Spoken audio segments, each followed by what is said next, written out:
Hello and welcome back to my channel. Today I'm going to be doing a sort of a beach layout, but the weather was atrocious, so it's not a sunny, happy beach layout. I mean, it was a nice time, but the weather was really bad. So it's quite a nod towards the beach. So I'm using this sandy paper in the background, and then I'm doing a little bit of mixed media. I've got some gesso and a makeup sponge, and I'm just pushing some of the gesso through this Tim Holtz stencil. And this stencil to me looks a lot like pebbles.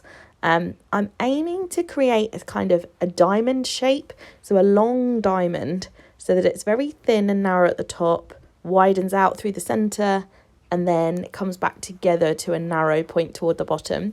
So I'm having to kind of move the stencil around a lot to try and get the shape that I'm imagining in my head.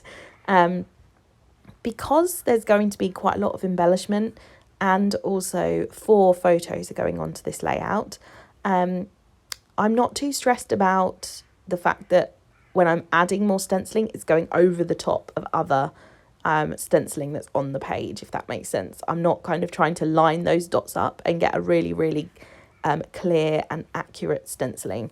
I'm quite happy with the messy look, and I do think, like you can see, I just keep going back and adding a little bit more. I do think that it really adds to the layout because it creates more of that pebbly look and more organic look, which I think goes nice with a layout that's kind of about nature in a way. So the sandy colour works really well with the sand colour of the beach that we were on, and the kind of cliffs in the background. So these pictures here, I've got 4. Now I do quite a lot of multi-photo layouts, I suppose, actually. I think of myself as not really doing that many, but I probably do a fair few. But I do always struggle with them. I always find them really difficult to arrange where the pictures are going and give myself enough space for added kind of journaling and embellishments. I'd be really interested to know if any of you have any tips for kind of placing pictures, if there's anything that you tend to do when you've got multiple photos, because it does take a lot of thought for me. I spent most of the time of this layout arranging the photos.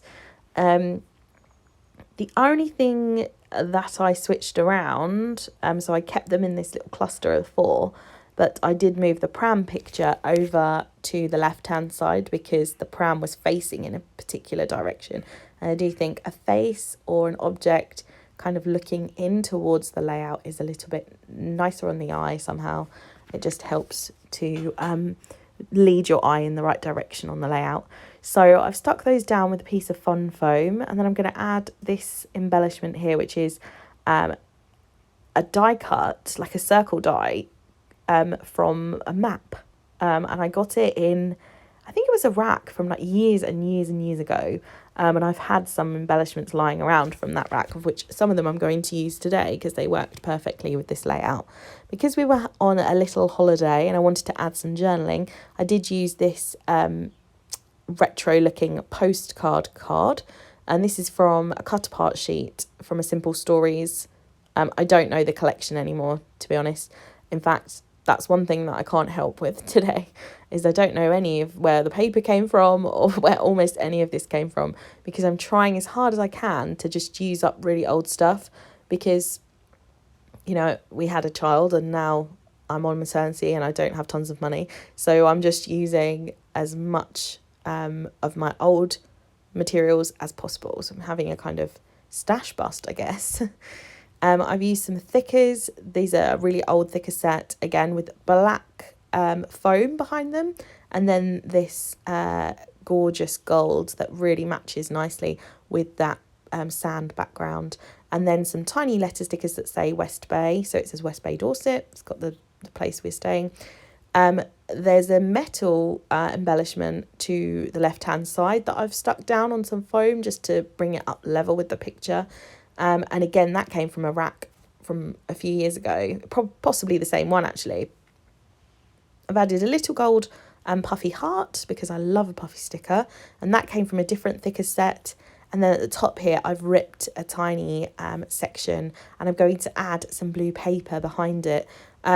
what I started to realise at this point is that that blue, to me, wasn't spread enough across the page. It was too focused in just that very centre, and it needed to move around the page a little bit more to move the eye around the layout, I felt anyway. So I'm going to add these 2 white embellishments, and these are acrylic embellishments, and these are from Bramble Fox, but again, I've had them for quite a long time. So I'm just sticking those down, and I used some, oh my gosh, I can't remember what it's called, but I used some clear glue to stick those down. I needed something really nice and strong to hold them in place. I normally use the acrylic glue from the range actually, but I've nearly run out. Now I'm going to add a couple more strips of this blue paper, and I just cut into the background paper, this sandy colour, and then I've just torn it gently and run my finger along the edge to give it a little bit of a little bit more of a, what's the word I'm looking for? A rougher edge look to it. And I'm just sticking the paper behind it, and I'm using some tacky glue. And the reason I'm using the tacky glue rather than double-sided tape is because it allows me to use a really tiny piece of paper, so I don't waste that blue paper, and also gives me a lot of wiggle room so that I can get the paper in exactly the right position to fill those rips that I've created.